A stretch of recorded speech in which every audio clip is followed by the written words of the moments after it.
রক্ষী বাহিনীর কারণে সেনাবাহিনীতে যে অসন্তোষ সৃষ্টি হয় তারাই উনি নিহত হন। কিন্তু গত 15 বছর আমার নেতা, আমার নেত্রী, আমার জিয়া পরিবারকে নিয়ে এই জায়গায় আমার দল পানি করে না। আমি কিন্তু আজকে অনেক কথা বলতে পারতাম।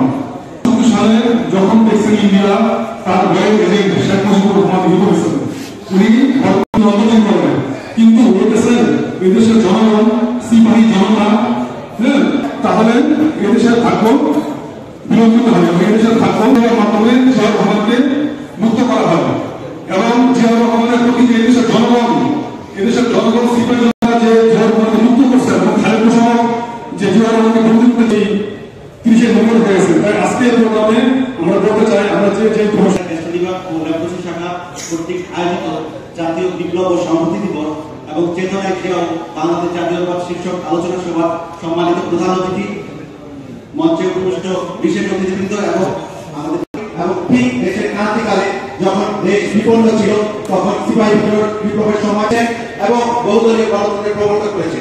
উনার জীবনের অনেক দিক রয়েছে, কিন্তু তার আদর্শের সরলতার একটি দিক যদি বলি যে আমরা দেখি যে বিভিন্ন আমাদের এই ইউনিয়নের সহসভাপতি ডক্টর এস.এম. গুলাম সরওয়ার শামীম।